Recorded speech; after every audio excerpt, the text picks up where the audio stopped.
Welcome back, people. It's Corey Huber with ShatterPause.com. I'm here with Bill Bolden, aka Spruke.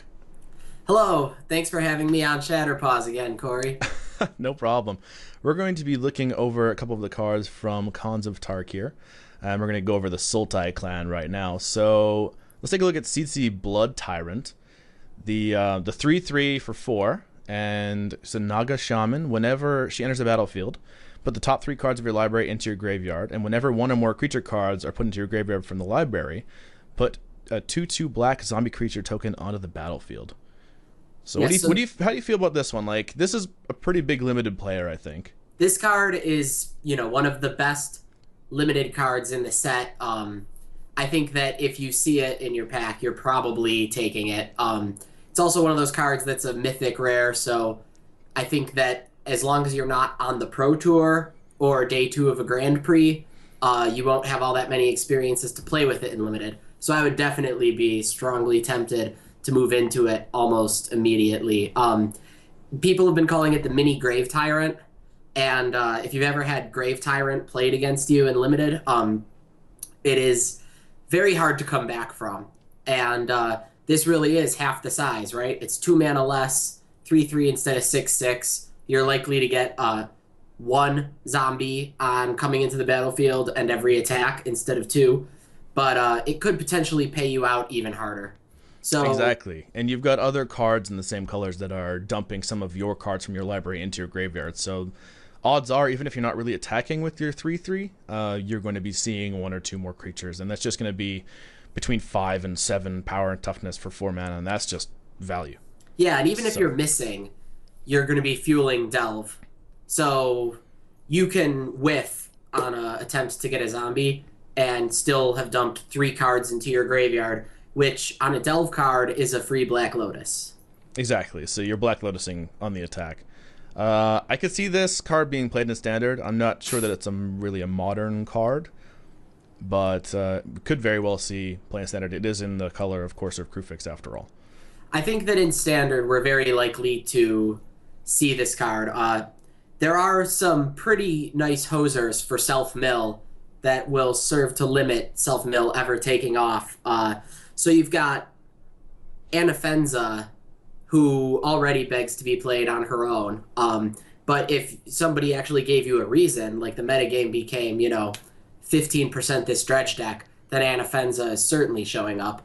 And in block, people were keeping dredge shenanigans at bay with a black constellation creature whose name escapes me now. Agent of Erebos? Yeah, that's the one where if it or any other enchantment enters the battlefield, it wipes graveyards, right?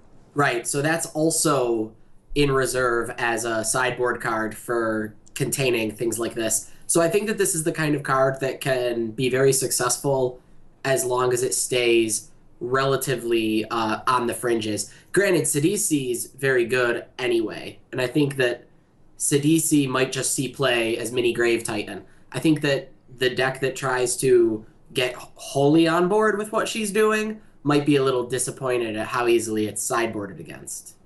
Yes, absolutely. But all in all, I think this is a very high draft pick and maybe a Standard player. So that's pretty sweet. Let's talk about Kiru Lichlord.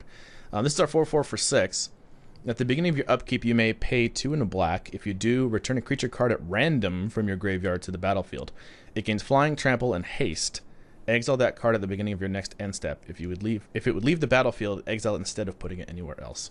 So it's sort of like the Whip of Erebos, but it also gains flying and trample, aka Flample, and it costs 1 mana less. So that's pretty sweet. It is pretty sweet. I certainly would be very tempted to take these highly in draft. It is probably not as great as it looks, because at 6 mana, sometimes a card that costs 6 mana, even if it's got all the great text in the world in it, can't save you. And this is one of those kinds of cards that, you wind up taking things like debilitating injury over, just because the number of ways to gain tempo on a morph on turn 2 is not as great as the number of ways you'll have at your disposal to do awesome things on turn 6. All that said, if I wasn't, full up on 6 drops and all kinds of high-end nonsense, this one has a very neat ability that makes me want to give it a shot. I don't know if you were playing during Shards of Alara. I was not. No, Okay, I so in wasn't playing Shards of Alara, the card this really reminds me of is Cedrus, the Trader King, who didn't do anything in any formats other than limited. He is a popular commander, though, so you might have seen him there. He was the guy who gave all the creatures in your graveyard Unearth. I want to say it was Unearth for 2 and a black. So actually, the effect wound up being very similar to this, although he didn't grant them a million abilities on the way up. Yes. And I always found with Cedrus that it was a bit greedy. I just never got to do all the cool things I really wanted to do with him. You know, you have all these great ways you want to extract value, but sometimes you're really busy playing Magic and doing things like attacking, blocking, keeping tempo, and you can't do the cool stuff yet. That's my feelings. I would say this is great, but not as good as it looks. I think so too. Personally, playing the set a couple of times already, when you're at 6 mana, there's going to be a fairly important morph creature on the battlefield you want to flip up. Things like that. This, I agree, it seems like a fine card at 6 mana. It's quite good at parity. But if you're behind, this card is not going to save you, I don't think. Right. The other thing is, though, you know, there's some inter-clan synergy. So it does have 4 power. So the green part of your deck, since you're green and blue, you're overlapping with Temur a little. So this guy can help you with Ferocious. And, you know, in Sultai particularly hurts for, excuse me, hurts for fat if you're not borrowing from Temur. So it might come to the fact that this is one of the biggest creatures you have available. Absolutely. Yeah, that's a very good point. The Rakasha Death Dealer is our 2/2 for black and a green, and it's got 2 abilities. Both are black and a green, and one gives it +2/+2 until end of turn, and one regenerates it. So both very strong abilities. Do you think this is the kind of card that will be in standard? It does provide 2 devotion to, I think what would be technically one of the more powerful gods, the green-black god. I think that it is going to be a player in standard. Yes, it reminds me a lot of Putrid Leech. Although, were you not playing standard when Shards was legal at all? That's the one that you pay like 2 life and it pumps it? You pay 2 life and it pumps it. Granted, the manaless activation was a big deal with that card. But this card also can go unlimited and regenerates. Yes, like it's not limited to once a turn. You can make it an 8/8 if you want to. Right, which brings up the common phrase, good on turn 2, good on turn 20. Exactly. There's so many cards that you can't say that about, and the few that are almost always have a way of finding a home. The other thing is that creatures like this, so creatures whose main function is being creatures, right? Which is not to say creatures whose main function is to have some other piece of text or an ability, like, you know, Courser of Crufix is doing a whole lot of other things besides being a creature. Sylvan Caryatid's doing a whole lot of other things besides being a creature. But this creature is here to be a creature. It's here to have a power and a toughness that can change and attack and block. Creatures like those always make it or don't based on how their stats line up against the rest of the format. And this guy right now has stats that let him attack into Coursers of Crufix and threaten the pump, which then they won't block. He'll get through. So I think he lines up very well, right? He can pump or regenerate to get in front of a Rabblemaster. He can pump to get through Coursers. I think those are the 2 most important creatures in the format to be beating right now. And since he beats them both on the threat of his ability alone without activating it, you've got a real excellent role player just at this point in the format already. Yeah, I think you've definitely identified the very strong points about Death Dealer.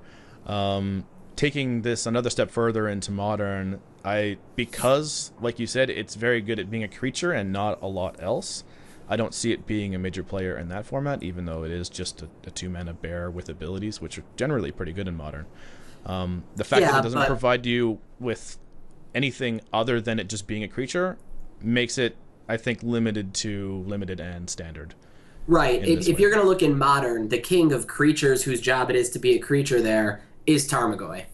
And this really doesn't, given that Tarmogoyf's standard is 4/5 for 2 mana, Yeah. this guy is not really measuring up like that. And I think if you're even looking at 2 mana bears that have an ability, Scavenging Ooze comes with some great upsides in hosing random interactions that makes him more than just a creature. So I think you're not looking at this guy until you're maxed out on Goyfs and Oozes and more. So it's not going to happen. Absolutely. Let's talk about the Rakasha Vizier, or Vizier, whatever. He's a 4/4 for 5, and whenever one or more cards are put into exile from your graveyard, you may put that many +1/+1 counters on Vizier. So obviously playing off of Delve. Right. But at the same time, without any activation, it does start off Ferocious as well. So it does play well with both of those important kind of keywords in the format. Is it good enough just as a 4/4 for 5, do you think? So I think that it is. I think I would normally play this in my Sultai decks if I even had 2 to 3 cards with Delve. Simply because you can go so big. You know, I think we're really used to seeing creatures that grow like this. We're used to seeing them grow in increments of 1 to 3 things at a time. And when you look at Delve, which has spells like Treasure Cruise, Dead Drop, or even just Sultai Scavenger that are asking you to exile 4 to 5 cards at a time, up to, 8 or 9 if you're so inclined.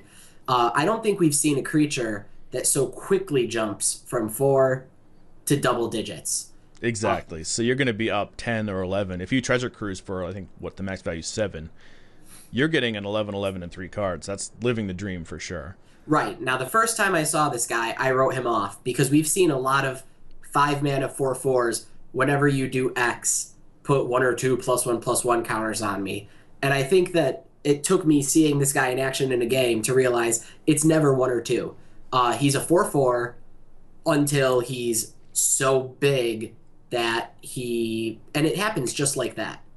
And I think that alone, opponents have a lot to play around in this set. They've got to worry about what your morphs are. You always have to worry about combat tricks and removal. And now I'm going to sit here on this Vizier, and even if I don't have a Delve card in my hand, my opponent has to respect that it could magically be an 11/11, and I'd be attacking with it. It is. Like, both Cat Demons so far have been very impressive. I did have a problem with this guy's flavor, or not a problem as much as a wry observation. The flavor text is about how Rakshasha really offer tempting deals, and I just like how in the art you see him just sitting there caressing a skull that's like obviously a past victim, and I just feel like I wouldn't be that tempted if it's like, this is what happens if people make deals with me. So you want to make a deal? No, you know what? I'll go make a deal with the guy who doesn't have all the skulls of his previous business partners. That's just me. I'll go make a deal with the ankle shanker. Yeah, right. He undercuts anyone else's prices. Oh, jeez. See, I thought I was going to start with the puns, but it was okay. You get the first pun award. The Sultai Ascendancy is a little bit different than the rest of them in the way that it's like not really affecting the board as soon as you play it. It, of course, costs 3, the Sultai colors, and at the beginning of your upkeep, you may look at the top 2 cards of your library, put any number of them into your graveyard, and the rest back on the top in any order. So it's giving you card quality, but it's not drawing you any cards. Right. It's sort of generating mana in a way, too, I guess. It does. It generates mana for Delve, and you can be more sure you're going to draw your Delve cards by using the Ascendancy. Also, it's interesting that this works unlike almost any effect of this variety we've previously seen, and that it's not, look at the top 2, dump 1. It's your choice. Dumping both, dumping neither if it's your 2 bombs. So that's kind of unusual. The fact that you can dump both at a time, you really could kick self-mill into high gear. That said, this card is not to my tastes. I respect that it's kind of good. I saw somebody who I respect point out that, once you play this, you aren't going to have a draw you don't like for the rest of the game. And that's really powerful, that every single draw step you're getting a Christmas present. You're not going to flood. You're not going to have more or less mana than you need. It's just going to be perfect. That said, I can't be taking turn 3 off in this format. And if you're not playing this turn 3, I mean, if you're not playing until turn 5 or 6, it's taking that much longer to see the benefits. So while I respect the people who want to go this deep, it isn't me. I like to stick to my meat and potatoes fundamentals. Yeah, so in this set, I like to evaluate a card in the way like, would I rather play this card or would I rather just play my morph face down this turn? And in many cases, I think in this format, you're going to want to be playing a morph card over the Ascendancy. So this one, I don't think does enough for me. It doesn't impact the board in a way that makes it play like a sorcery, like some of the other ones do. But I could see people using this in more casual constructed formats. I could see it being a fun commander card or fun a standard card in a rogue brew kind of thing. I also think that in Limited, it's got a place if you're very controlly, right? If you did nothing but pick the removal out of all 3 of these colors, and you're one of those 10 creature, big mana, big finisher decks that has all day, this is up your alley. I'm not that guy that often outside of core sets. So Villainous Wealth is a card that's actually got me pretty excited, speaking of rogue brews. And I don't even know how much of a rogue brew it is at this point. But it's Sultai colors, black, green, blue, and X. So target opponent exiles the top X cards of his or her library. You may cast any number of non-land cards with converted mana cost X or less from among them without paying their mana cost. To me, this has Nykthos Shrine to Nyx written all over it. Yes, absolutely. The first thing I plan on doing in this standard, which I'm just ordering the cards for today, is I want to be using the usual green suspects at this point, in combination with Kiora's followers and untappings of Nykthos to cast as much of my opponent's deck as possible, right? And I think that you can go deep on Villainous Wealth. You can build a Villainous Wealth deck that maybe falls back on Empty the Pits if it has to, or you can just be playing, green X Devotion and Mise with this, because it's another great thing to do with 1 bajillion mana when Polukranos isn't good enough for you. Exactly. When it's not nice enough to have a 12/12 Polukranos that wipe their board, you can instead just play their whole deck. Right. I think it's a very exciting card, and I could actually see it being competitive just because of the possibility of generating the 19 green mana that you need to make this kind of a profitable card. We haven't had a standard as friendly to double-digit and generally ludicrous amounts of mana in a long time. This is the first time, I think, since Tooth and Nail and Dragonstorm being the last 2 cases I can remember, where decks really can have a game plan built around hitting double-digit qualities of mana, and people only have an okay chance of stopping it. Yeah, if people can get away with playing Genesis Hydra in Standard, I think they can get away with playing this. And Hornet Queen, right? Yeah, exactly. The real question is, what do you I think that knowing when to Villainous Wealth against certain decks is going to be a real art. So, there's going to be some decks where you want to do it for 7 because it would be pretty sweet to steal their Garruk Apex Predator or possibly their Hornet Queen. But against Mono Red, where you might not have that much time, are you willing to, just throw out a Villainous Wealth for 4 or even 3 and just try and Mise a pair of burn spells? Exactly. Try and get some burn spells or get a couple blockers. Yeah, it's going to be a card where timing is very important, and I love it. The only thing that disappoints me is in draft. I think this is a non-starter. I can't bring myself to play a card like this in draft, no matter how many cool abilities there are. I think it has more viability as a milling out your opponent card than anything. Yeah, so in draft you're going to be only casting this for, I don't know, tops 4 or 5 if you're lucky. And while that can get you some really good things, I don't really think it's going to warp the game in the same way that it would in Standard, when every single card you're getting is high quality and everything is cheaper costed. Right, I can grab my opponent's disowned ancestor and I guess start outlasting it. Exactly. Death Frenzy. It's a 3 black and a green. It's a sorcery, and all creatures get -2/-2 until end of turn, and whenever a creature dies this turn, you gain 1 life. So I guess this would be compared directly to Drown in Sorrow in Constructed for Standard.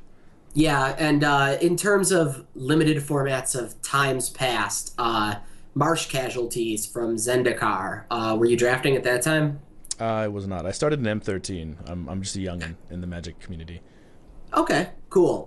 So this is we've definitely there's been 3 times that limited formats have had this at uncommon with slight differences. We've got this, Drowning Sorrows, Marsh Casualties, and Infest, which was in the original Onslaught block, which was also a morph block.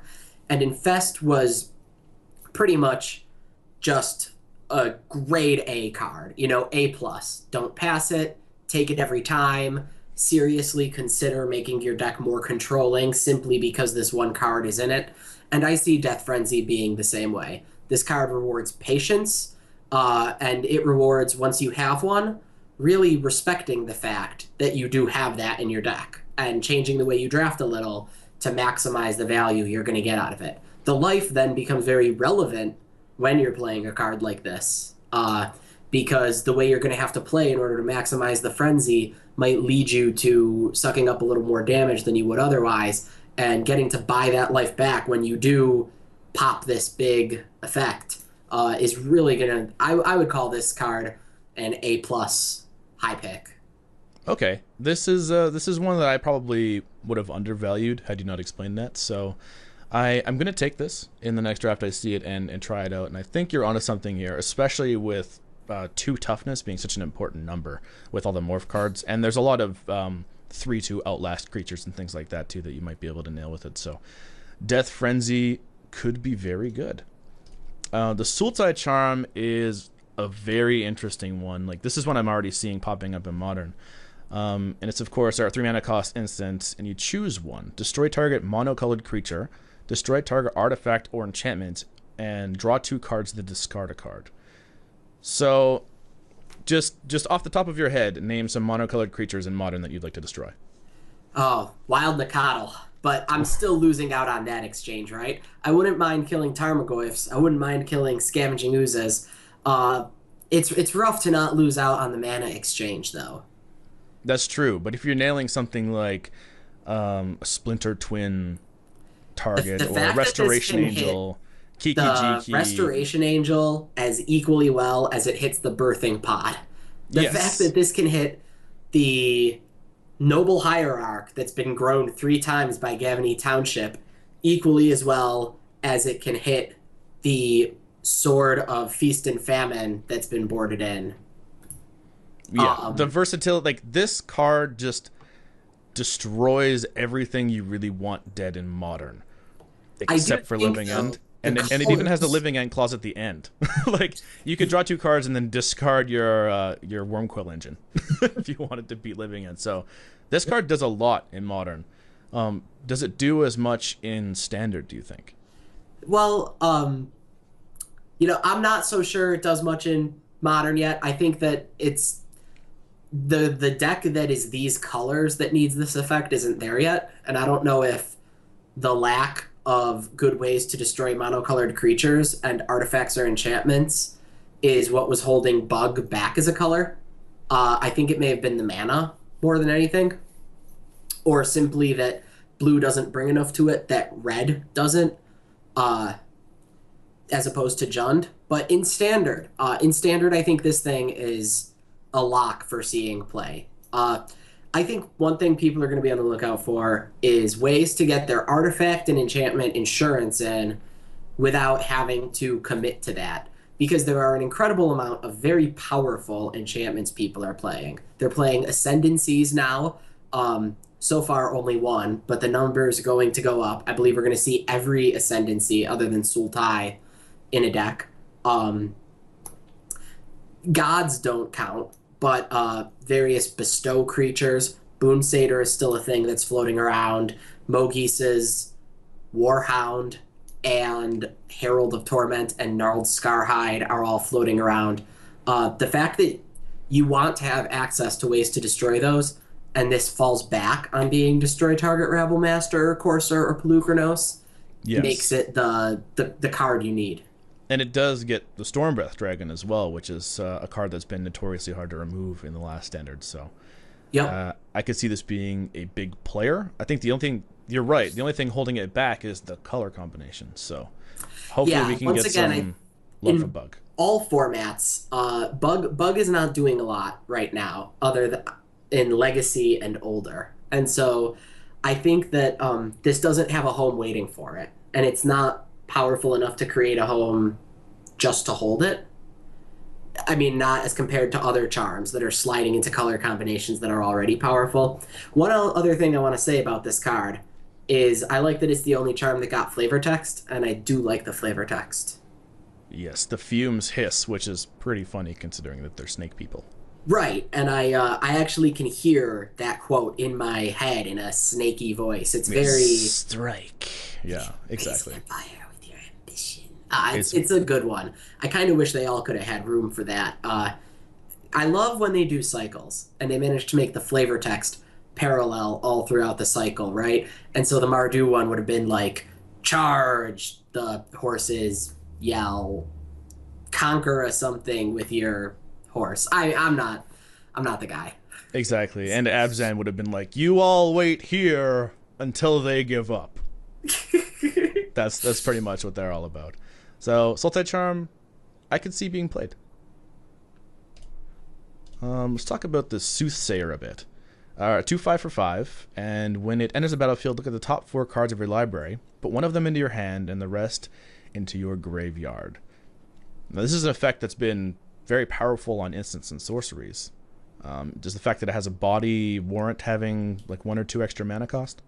I would say that in limited, the fact that it's on a body instead of an instant or sorcery actually makes this effect much better than it's been in the past.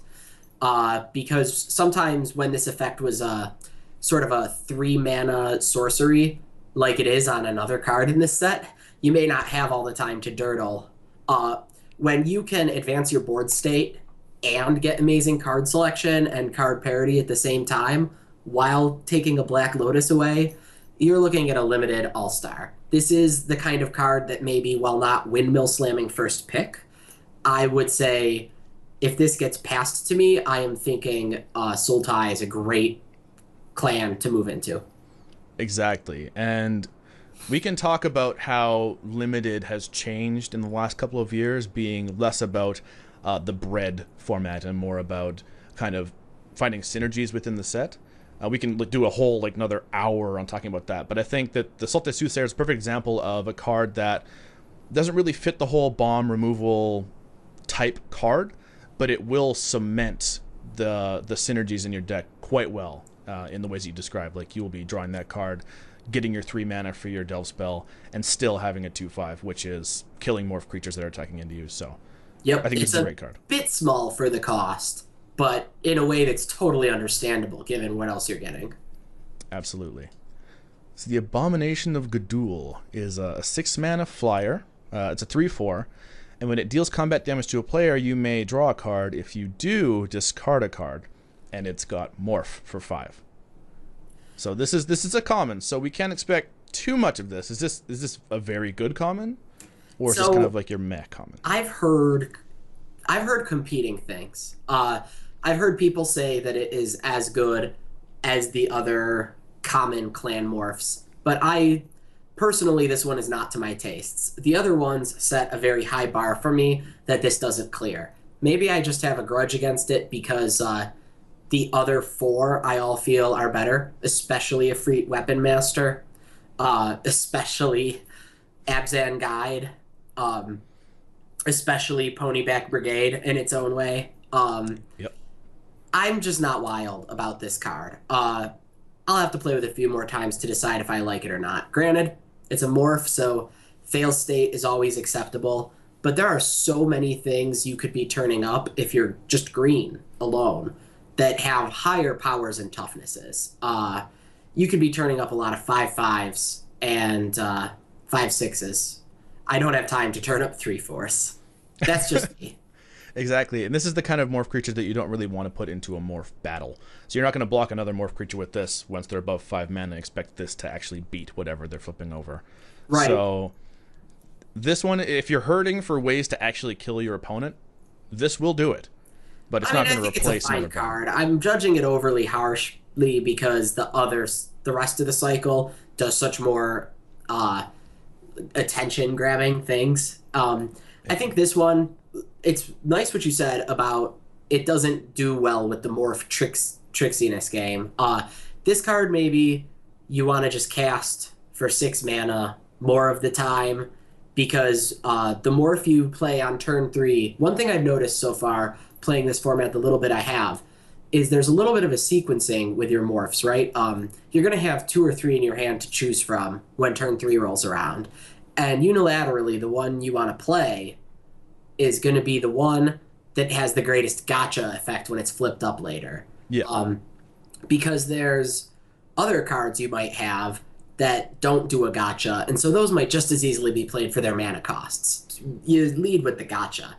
And so this guy, he's not a real good gotcha. I guess sometimes it's like, you didn't leave back any flyers, and so I'm going to unmorph and attack. But that's not a gotcha the same way the Weapon Master, the Guide, or the Ponyback Brigade are. True. I agree with that.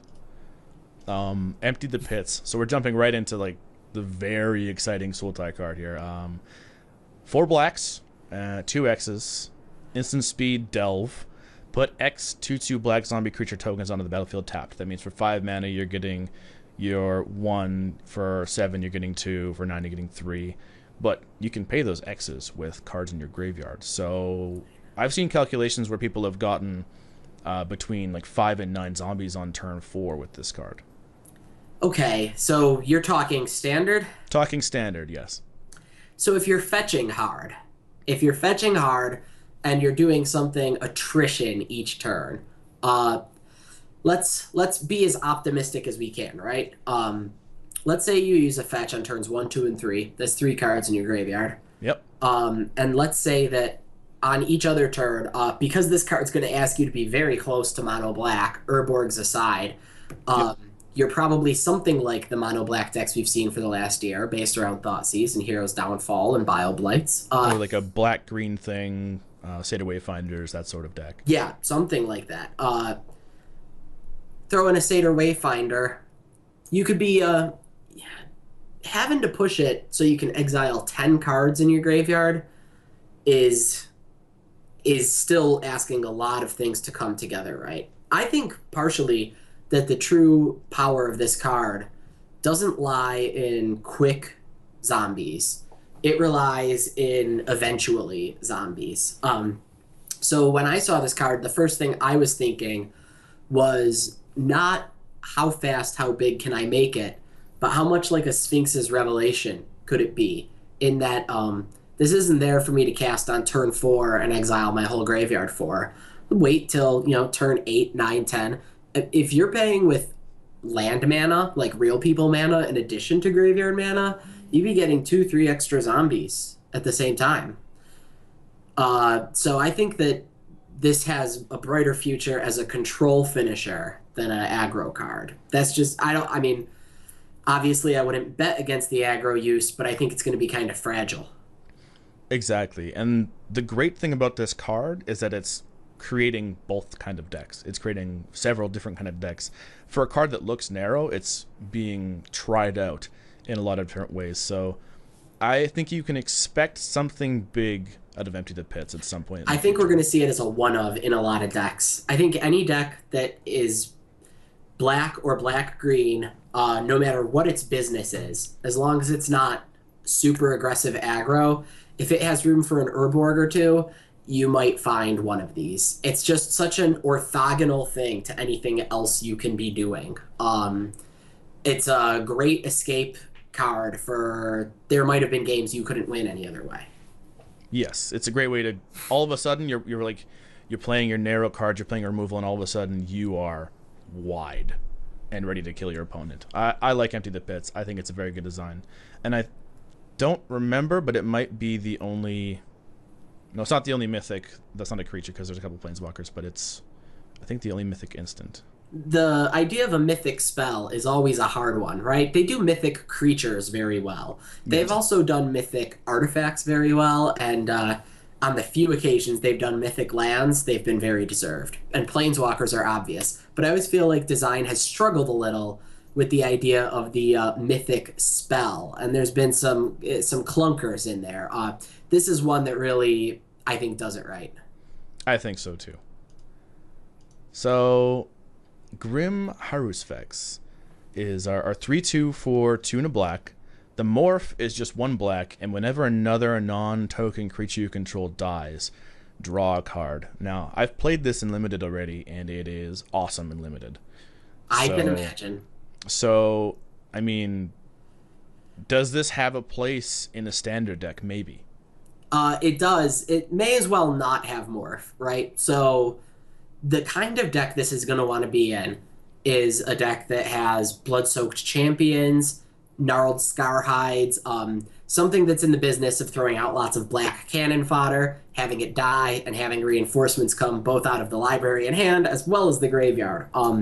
That is a deck that really lives with its 1 and 2 mana creatures and does not have time to cast a card face down that the opponent knows damn well what it is, even if it only unmorphs for 1. I think this card is excellent at being turned face up. The morph, it remains to be seen if there's another creature. The thing with morphs is their value goes up as having extra one-ofs if you can convincingly sell them as something else. Like everyone's talking about having 1 Sagu Mauler in decks that play Rattleclaw Mystic because it enhances the value of your Mystics since they could be the 1 Mauler. And I think there's a lot of value in that. I do not think there is a second such morph for the black deck to make the Grim Harusfex trickier. Correct me if I'm wrong. I can't think of anything offhand. Does this give... we've got that black rare in Mardu, I believe. That's the one that comes back from your graveyard with Raid. That's the Blood-Soaked Champion, yes. Blood-Soaked Champion. So does this sort of give that unblockable in a way? Like, if you play this on turn 3 after playing that guy, are they really going to block it and let it die and let you just draw that card and then continue on your train of playing it? Yeah, so I do think that the combination of these is something you have to be prepared to deal with. And I think that really the only way to deal with it is maybe to put out fat that's so fat that you could just block it all day and not care. I think that Herald of Torment is going to be a really key card for the decks that are doing this, as well as Butcher of the Horde. Because you could draw infinity cards, you still can't get by Polukranosai. Yes. The ability of Butcher and Herald to take to the air is going to actually be a real huge threat. Now you have to, when you're the dirtily green deck, you really have to worry about ever giving them an extra card because you could be digging them to these big, fat supersizers that make their creatures so much more intimidating. Absolutely.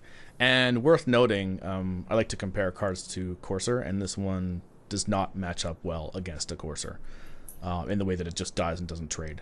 So, will it see play in Standard? Maybe, but it's definitely I think it'll a see limited play in Standard. I just don't call the deck that it's going to see play in. I don't like its odds of being tier 1 right now. And I'm very addicted to this Aristocrats kind of deck, this value grindy. Like, I have loved the Blood Artist style decks where every time a creature comes into play you get a minor advantage and then leaves play you get a minor advantage. They're very addictive, but they're also very prone to you gaining all the little advantages you ever wanted, and you still, it's not as good as your opponent who just tapped 4 mana and played Siege Rhino and dealt you for 3. Like, that card alone is doing as much work as 3 Blood Artist triggers and Grim Harusfex, but +2/+2 bigger. You know what I'm saying? Yeah, absolutely. So let's talk about Necropolis Fiend. It's our 4/5 for 9, 2 of it's black, but it does have Delve, so it is going to be cheaper. I'm guessing more like a 4 or 5 drop in Limited. But it's got flying, and it's got X and tap. So when you do that, you exile X cards from your graveyard, and target creature gets -X/-X until end of turn. So it's a bomb and a removal card at the same time. This is a grade A limited Visara the Dreadful or Drana Calastria Bloodchief kind of card. Just when you get that occasional black rare that is fat and flies and taps to kill stuff, you take it and you don't ask questions. And one of the coolest things about this set, encouraging wedges, as opposed to most sets where you play just 2 colors, is that your odds of opening a rare that you can't play are much lower. And that makes me really happy because, frankly, if I open this pack 3, a lot of sets you get used to like, oh, I open this Planeswalker and I can't take it. I'm not remotely in those colors. But here it's like, if you're Sultai or Abzan or Mardu, you got this. And if you're Temur or or maybe not so much Jeskai, but I mean, even splashing is a thing because mana's easy in this set. If you're diligent about taking the common duels, you can have easy mana. Exactly. I think this is a very good card. It fits Bread perfectly, and while at the same time benefiting from the synergies of a Sultai deck. So I like this dude. Dead Drop is an interesting one. So it's 9 and a black with Delve, and target player sacrifices 2 creatures.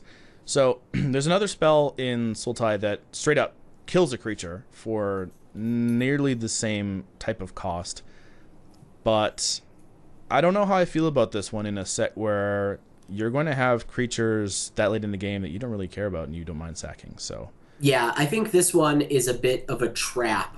You have to be Sultaiing very hard. Look at the art. It's a trap. Yeah, actually, this one gets a solid 10 out of 10 on art and flavor text, and relation of the name to the effect.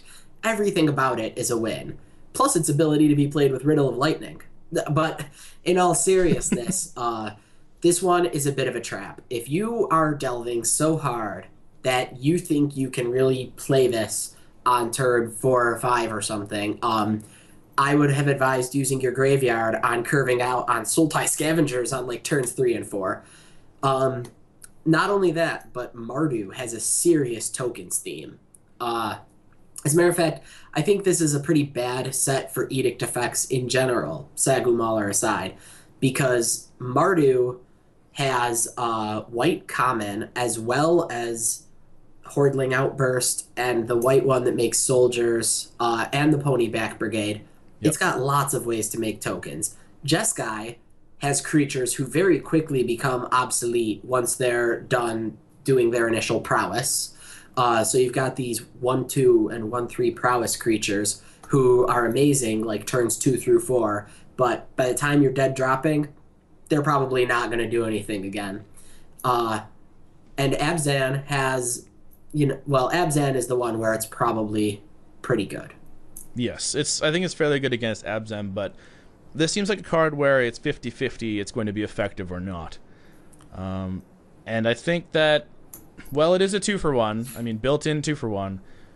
You're going to have to play it with caution, and you're going to have to keep in mind that it's in your deck at all times and play accordingly. So you're going to want to save a targeted removal for something very important and save this for kind of swinging the board in your favor gradually versus thinking this is a blowout. This is also a good time to talk about how Delve doesn't actually play well with itself, which makes it one of the more interesting mechanics because in a world full of modular versus linear mechanics, where it's like slivers say play more slivers versus modular is like this card has for Outlast, but who cares if another card has Outlast.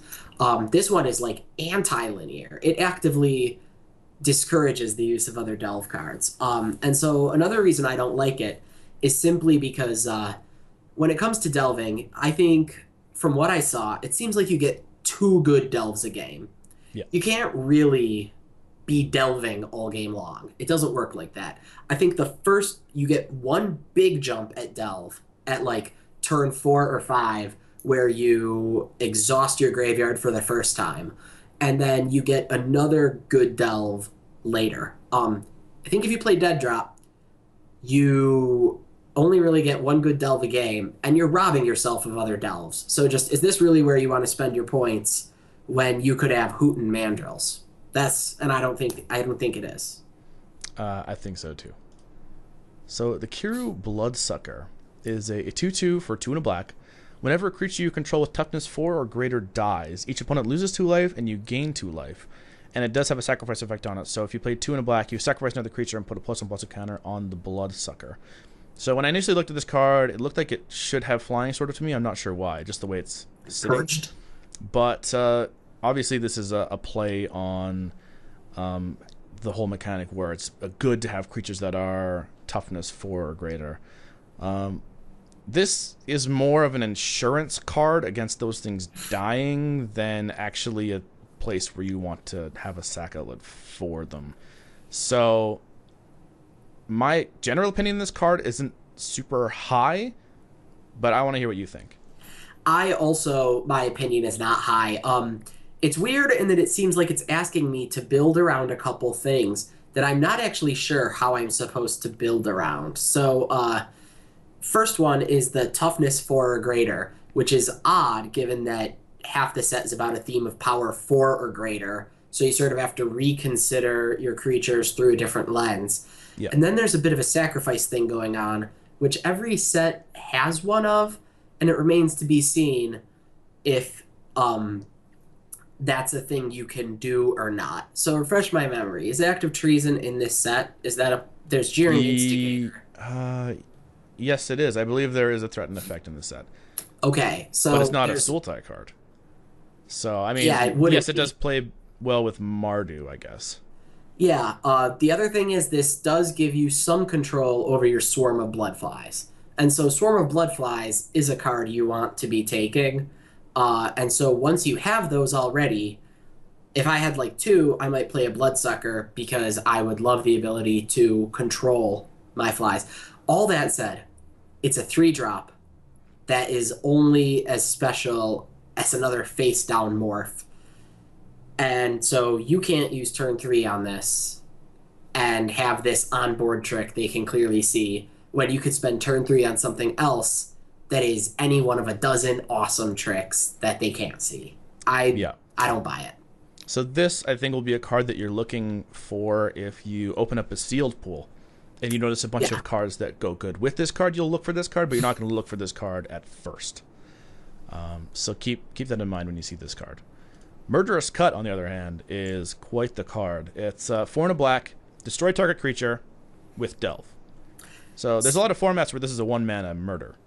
Yes, this is the best magic card in the abstract in the set. It is 1 mana in Legacy, for sure. It is, people are talking about it in Vintage, which is pretty crazy for any card to make the cut in Vintage, but doing something with no caveats, it doesn't even give the life back like Swords to Plowshares and stuff do. Yes. This card is everything a all-format all-star wants to be. And yes, it's slower in Standard, it's slower in Limited, but in those cases, you have less competition, so you still want this effect very bad. I think that in any deck that has a swamp in it, or even a dual land that makes black, you will see minimum 1 Murderous Cut for the next year, and usually 2. Even if you're not delving, you can find room to play this for just 2 or 3 mana. And the ability to double play on turn 4 or 5 is going to be something that sets constructed decks apart from one another in the coming year, because there's going to be so much mid-range, especially with all these Siege Rhinos, Coursers of Crufix, and sometimes Gods or Bestow creatures, all costing like 3 to 5 mana. People are going to be really used to using those turns on like 1 spell at a time, and the ability to set them back their play while still making another play yourself is going to just... I think this card's got its work cut out for it. Like, it's got... You're murdering these puns, man. You're murdering these puns for sure. But yeah, like... One thing about this, though, I love this card in a lot of ways. I don't get the stance. I don't get the like, I'm going to put one of my blades in my armpit while I backstab you with the other. Yeah, it's just sort of like, I got to hold this here. It's like, you got to love yourself before you destroy others. I actually, if you took that blade out of the art, she is armpit farting, which is kind of... Oh my god, yes. Yeah, that... You're slaying me. Okay, the Ruthless Ripper is our 1/1 for black. It's got Death Touch and it's got Morph, but the Morph doesn't cost you any mana. This is a reveal a black card in your hand to turn it up, and when it is turned face up, target player loses 2 life. Of all of the ones that flip over, I think this one and maybe the white one are kind of in contention for the best of the cycle. I agree, and I was going to say that this one is the best. This is of the ones that flip for no mana, but instead for giving away information of that color. This one it flips into Typhoid Rats, right? Which is the black Doomblade, which I've heard that called. I mean, Doomblade's already black, but people used to call Deadly Recluse the green Doomblade, and now this is more like a Deadly Recluse than it is a Doomblade, which makes it the black Doomblade. Exactly. It doesn't even need the 2 life loss, although I adore the 2 life loss. That's practically trinket text. What I love is that in a set full of morphs that are expected to have some kind of unpleasant surprise for you when you try and get in a fight with them, and they could be all number of different things, this is one that's always going to be a trade every time. It'll get the Pine Elemental, it'll get that 6/7, it'll get everything but a free Weapon Master. And all for the low cost of not costing you any mana at all. Meanwhile, it's nugging them for 2, and it was doing just fine beating down as a 2/2 in the meantime. Exactly. So against almost every deck, you will probably want to play this as a face-down morph. Against Mardu, you have the option to play it as just a face-up 1/1 roadblock for the very aggressive decks. So Ruthless Ripper is a card I can see doing a lot of amazing work in Limited. I'm not sure that it quite makes the cut for constructed formats. I mean, I haven't seen Typhoid Rats make its hit in constructed yet. People have actual Doomblades. Exactly. So I'd say, yeah, this is a very high choice for Limited. Bye. Apparently Jenna's going now. Okay.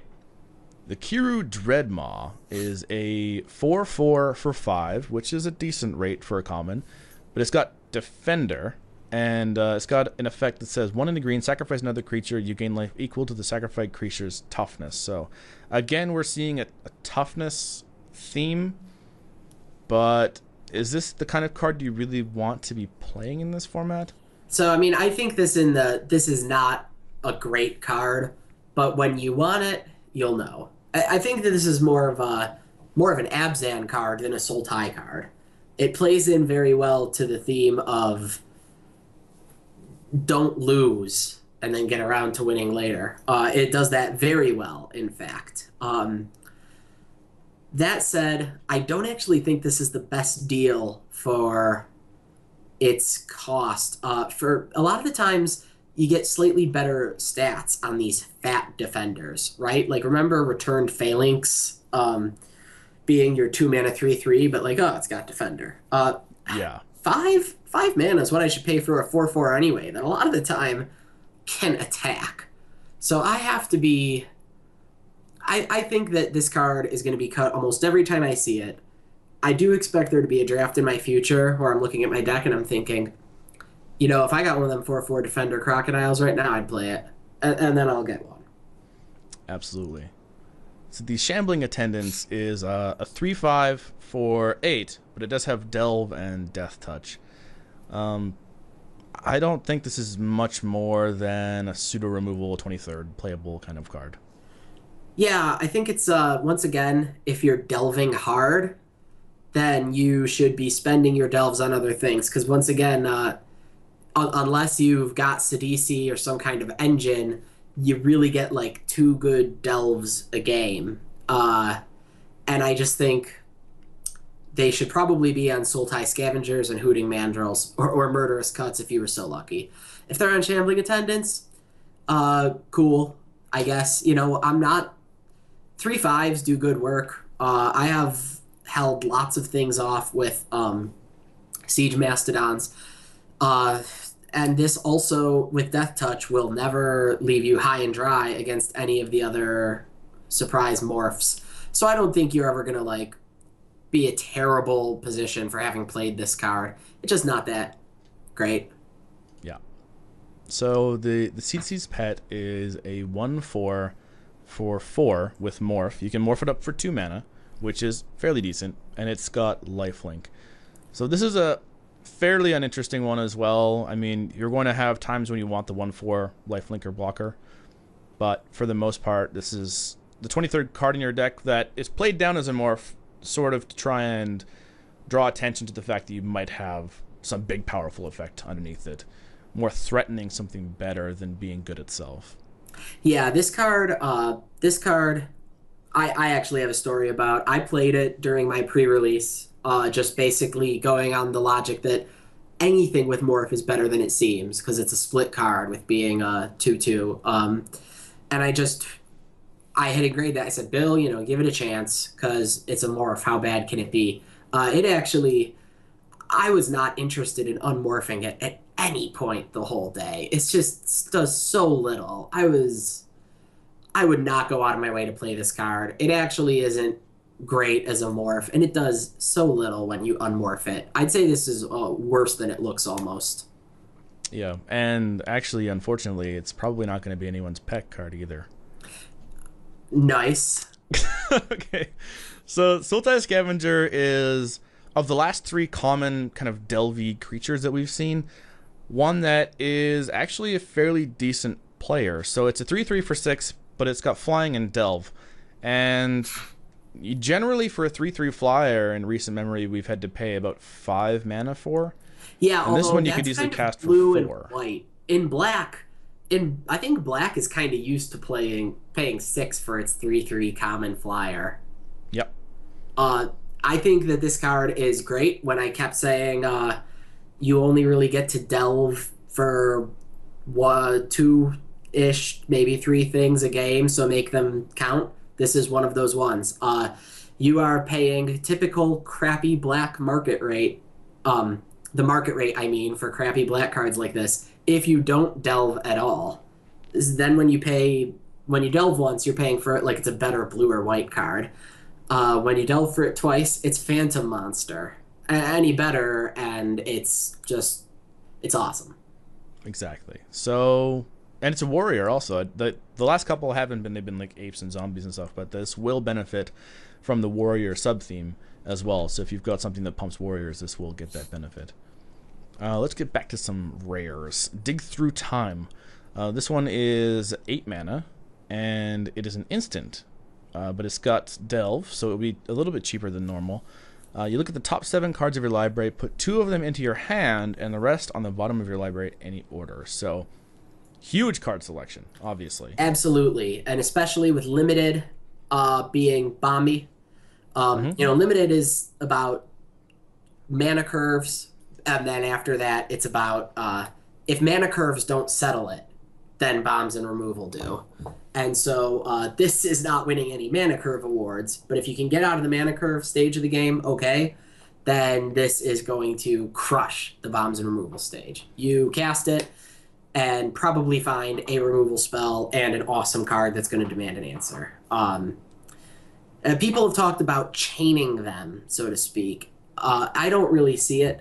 I don't really know how they chain when each one is only just adding 1 card to the graveyard, not like another 6.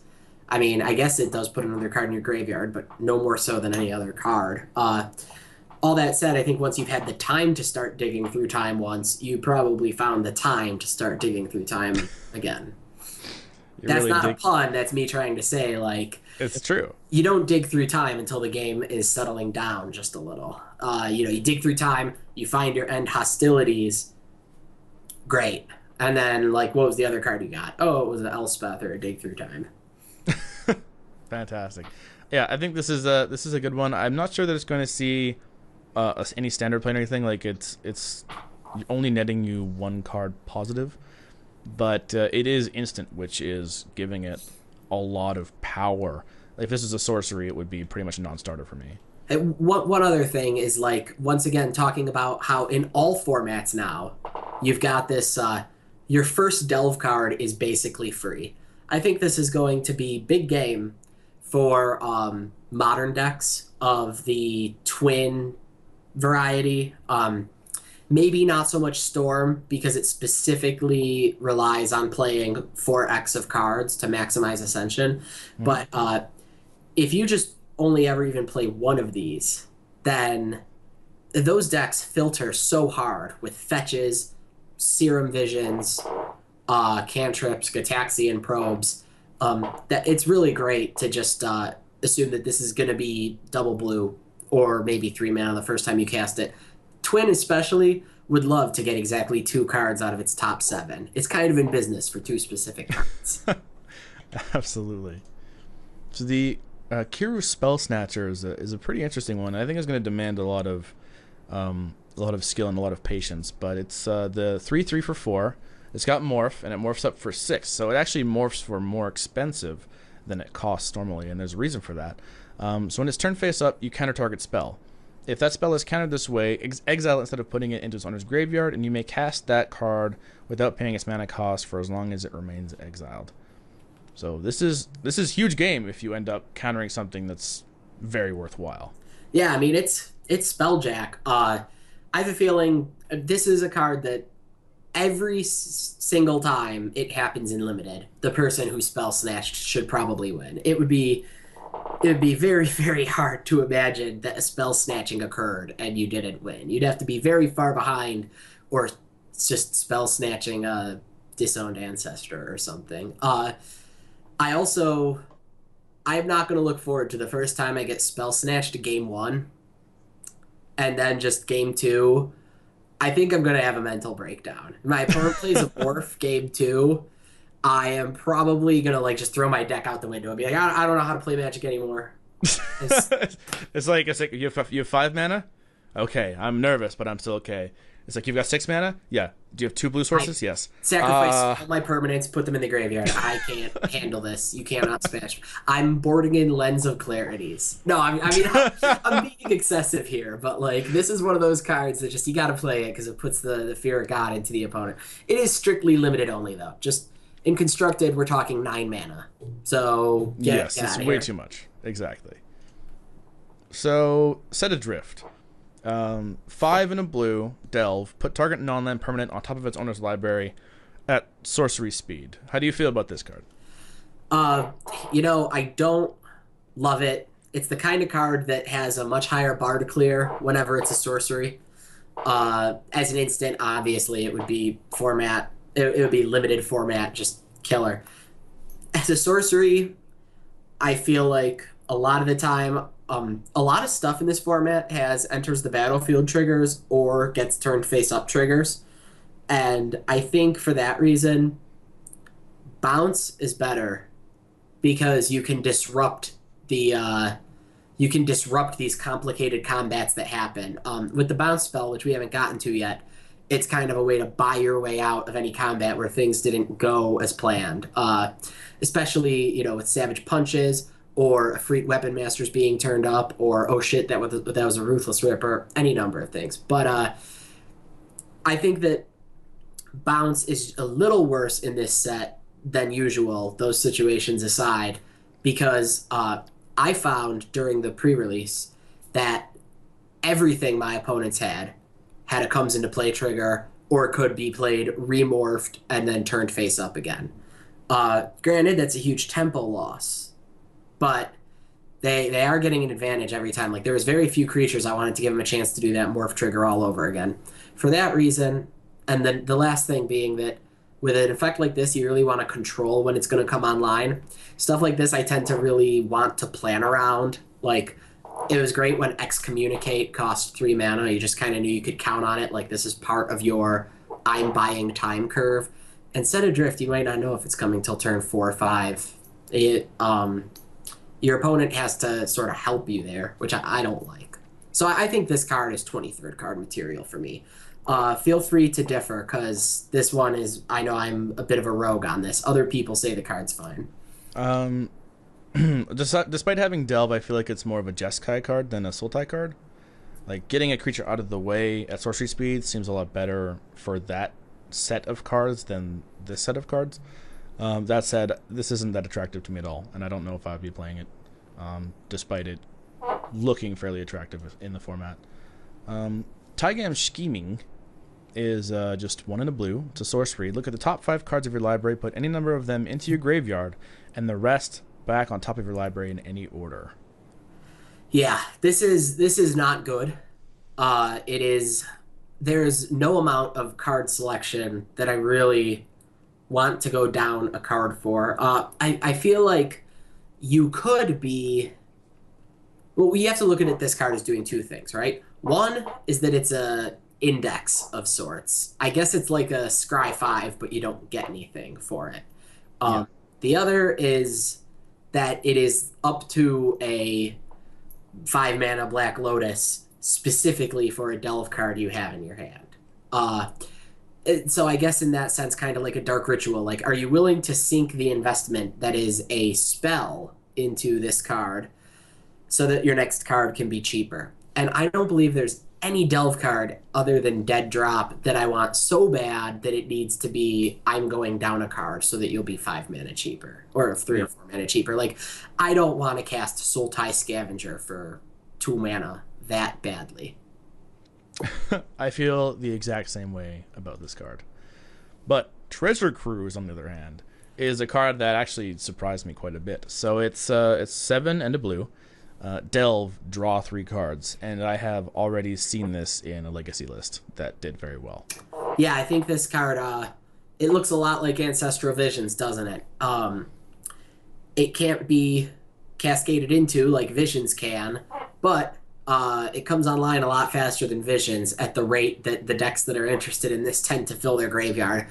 I think we've got a Legacy All-Star on our hands. In Standard, I think that you will want to dig through time when you want to be doing this thing.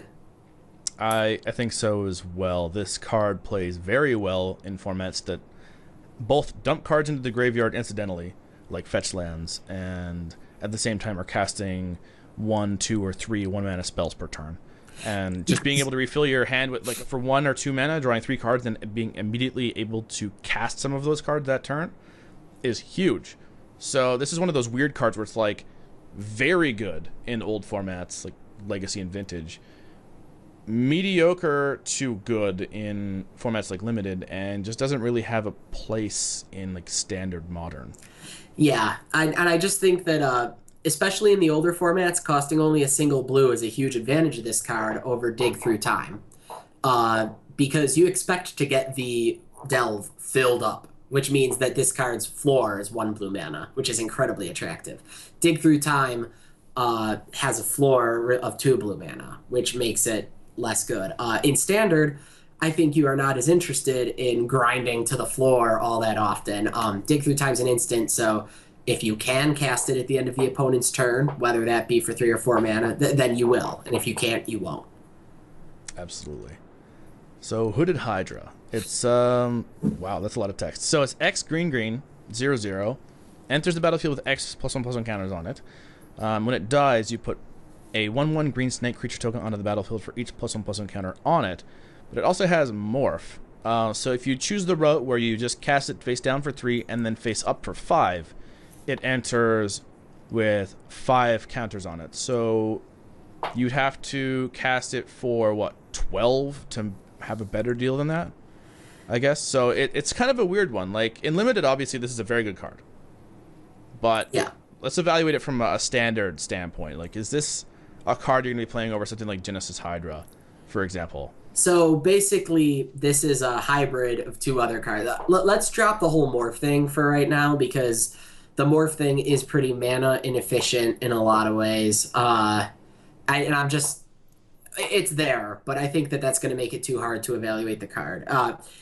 Just on its virtues alone, it's got the I can be any siziness of Genesis Hydra, and of most Hydras, really. But the I make this many 1/1s when I die of Chasm Skulker.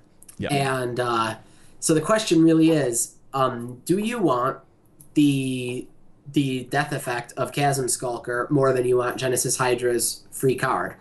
And the answer is that in some cases you do. This has a sweet spot that Genesis Hydra doesn't. So basically, you're getting a pretty bad deal of like a crappy limited creature if you cast this for X = 2.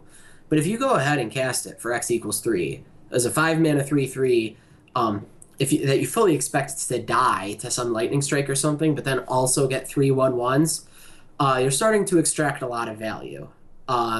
And Genesis Hydra is not doing that much for you at like X = 3. That's true. So I'm actually gonna go back and correct my math there a second ago. It's only got 1x, so you only have to cast it for 7 to get the same effect as the morph instead of 5. But anyway, right. I think that you're onto something here. Like, this does make more sense. Say you're playing against an aggro deck, like you're playing against Rabble Red, for instance. You can cast this for 4 mana, trade it with the Rabble Master, or block some tokens. And then if you do, you end up with 2 more blockers buying you more time, which is exactly what you want against a deck like that. So there's a deck that like I said, the deck I'm playing right now has Genesis Hydras and Chasm Skulkers already. So I think it wants 1 to 2 of this creature that is both a Genesis Hydra and a Chasm Skulker. Exactly, and it is just green specifically, so it does play well with Nyx Nyx by itself. Furthermore, it does have Morph, which I said let's ignore before. But so I don't think you ever want to be curving out with it with Morph. This is not the days of Exalted Angel. But when you throw it in the deck that's already got the Rattleclaw Mystic and the Sagu Mauler, you have 1 more game you can play. And in that aspect, having 1 of each of these things is going to go a really long way. And I think people are going to win and lose many games of standard constructed Magic based on not anticipating the 1 Hooded Hydra. Absolutely. No one expects the Hooded Hydra. Meandering Tower Shell is a card that I got into like an hour-long argument with my friend about. It's our 5/9 for 5, 3 and 2 green. It's got Island Walk, and whenever it attacks, exile it. Return it to the battlefield under your control, tapped and attacking at the beginning of your declare attacker step on your next turn. So how do you feel about this card?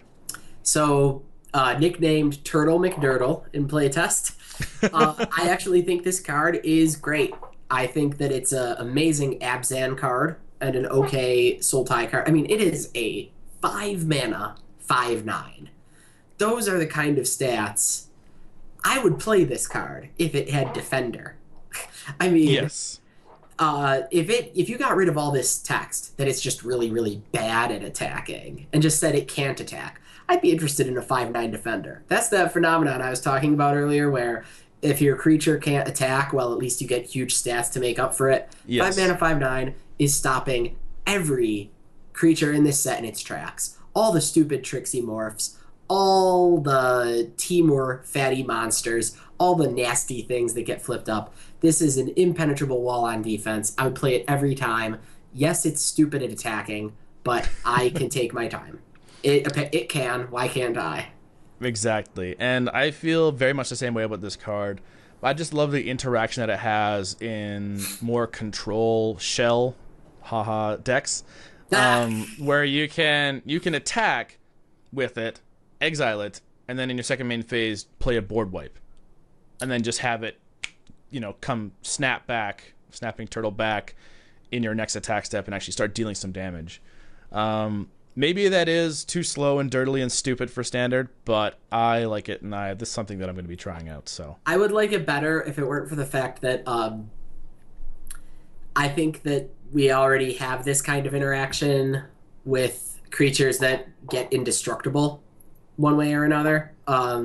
So like for 5 mana, you can also activate the ability on a Fleece Mane Lion, and you can also Wrath and still have your creature. Yes. Or just planeswalkers in general. So I think that it's been a long time since the dream of creatures that live through Wraths was anything that particularly special.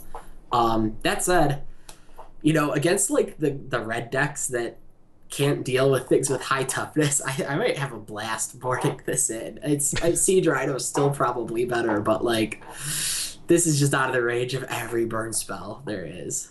Absolutely. So speaking of huge creatures, Become Immense is one that beat me 2 games in a row in my pre-release. But it's 6 mana, 5 and a green, has Delve, and target creature gets +6/+6 until end of turn at instant speed. So, like you were saying before, you usually get about 2 Delves per turn, or per game. I think this is easily one of them.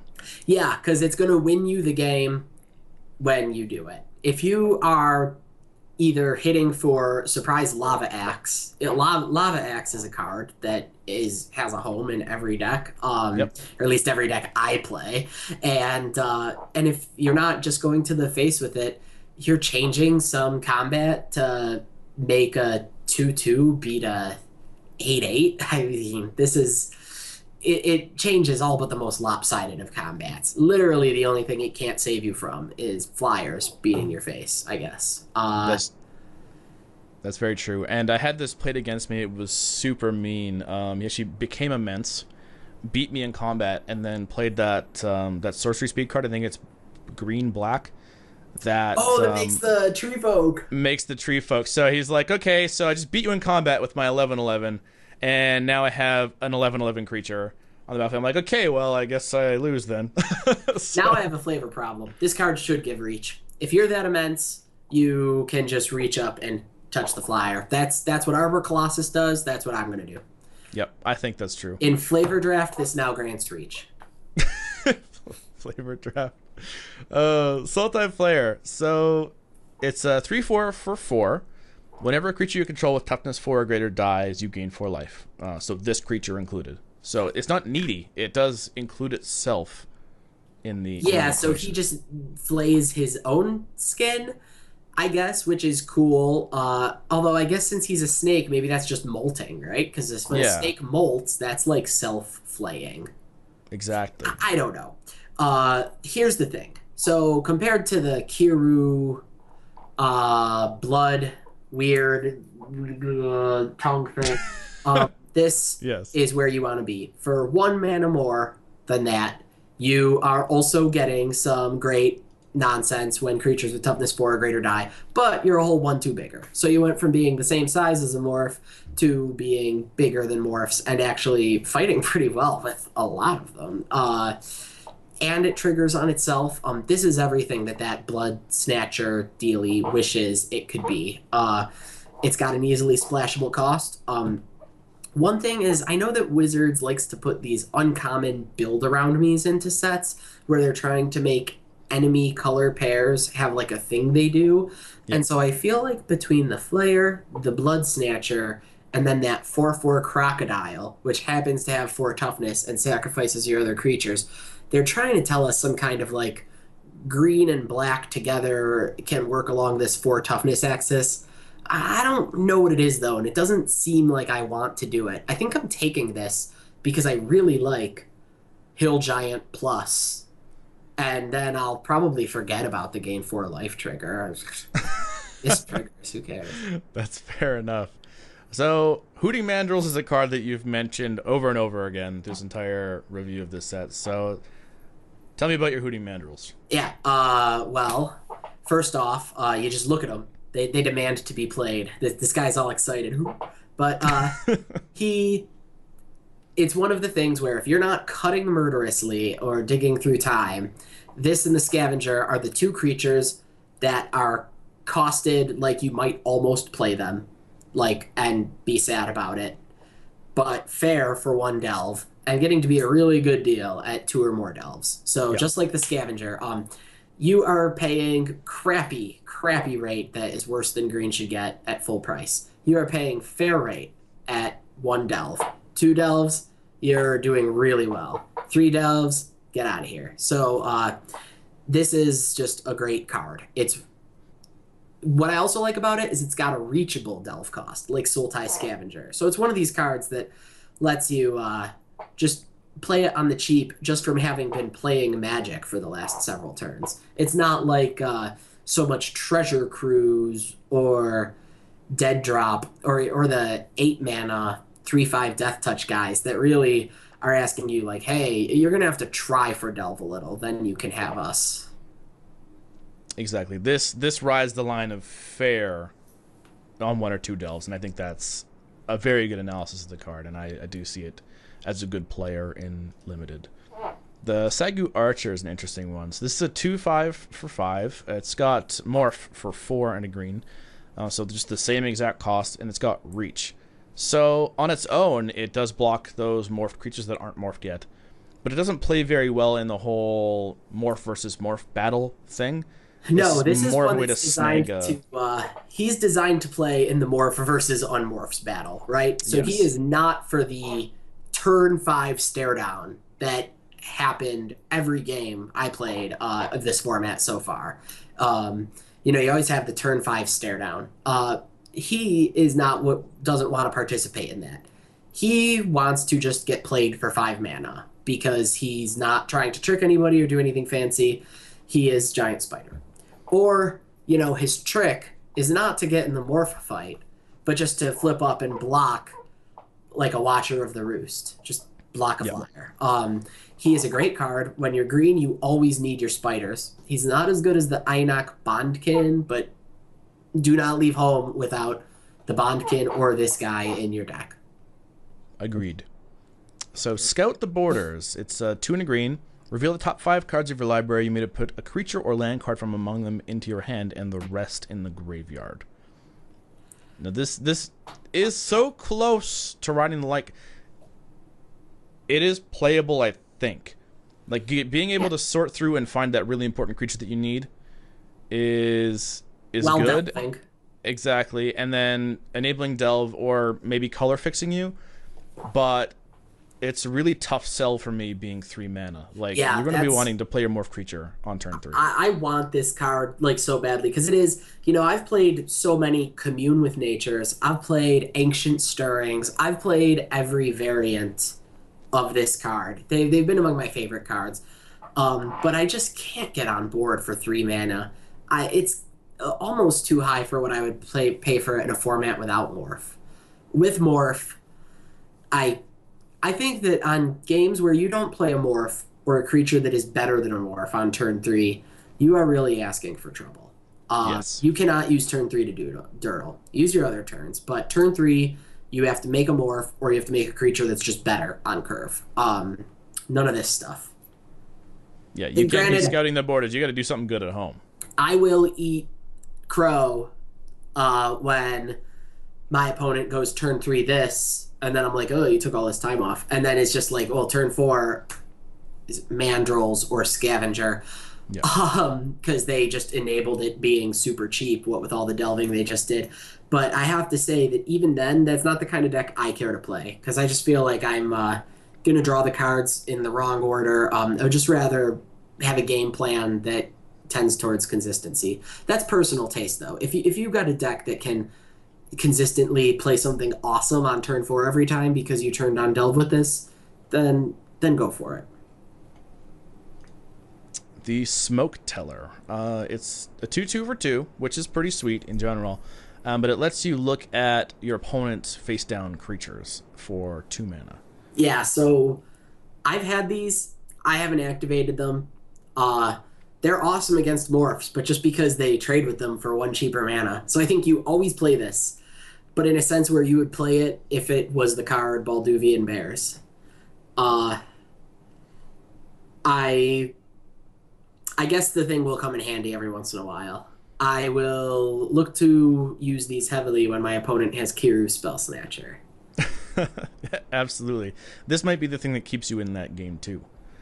But I have played this in a deck and I have used it, and it has done good things for you in the next couple of turns. You get to make some good choices. But I've also had it.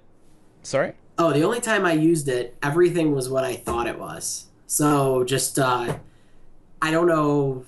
There's only so many morphs in this set, right? Yeah. And I just looked at some stuff, and it's like, one of these is an Efreet Weapon Master, and the other one is that 3/3 first strike. And I looked, and they were, and it's. I guess that's kind of. I'm sorry, that sounds boasty of me because it's like, oh, you're so good, you just knew. But there's only so many things it could be. Yeah, very true. So as a bear, it fits great on curve, and it will provide you some information in the future. I think it's a fine 23rd playable card. So the banner and the land are the only thing that's left for our Sultai, and I've been evaluating the banners based on how I think they fit within the general strategy of the deck. For instance, Abzan banners being better than Mardu banners. Yeah, that's for certain. So where do you think this fits in if this was ranked 1 to 5, where do you think this banner fits? I think that this is probably the second best banner behind Abzan in terms of how it fits into their game plan. Sultai has the fewest tricksy gotcha morphs. It does not have the morphs that you flip up to ruin people's dreams for 5 mana. except for some of the green ones. But all the clans that are green have access to those, like Pine Yes. Elemental and stuff. It can put a card in the graveyard. A lot of black and blue's most powerful cards have doubles in their mana cost. And yeah, I just think you're gonna miss taking turn 3 off less with this guild. And you know, you need mana, right? The thing is, when you're playing these expensive delve cards, yes, you can go to all this work doing delve, but also having mana does the same thing. It helps you play the spell. So every extra mana source you could put in play is a lot like putting an extra card in the graveyard. Absolutely. So I think this is, yeah, I agree. It's number 2 behind Abzan, and this will be the one that you actually get to play in a deck, I believe. Yeah. So that wraps up our what is this? Sultai. Sultai. That's our Sultai clan. We've been at this so long, I'm starting to lose my mind. But what is your favorite card in these color combinations? Oh, in all of Sultai, it is Empty the Pit. I'm going to have to agree with you. I think Empty the Pits is my choice for favorite card in Sultai. I'm super excited to brew with it. I know that you've got plans for it, so we'll see how that shakes out. And join us in our next and final review tomorrow. Thank you for coming on this one, and I'll see you again in the next one, Bill. Thanks for having me again, Corey.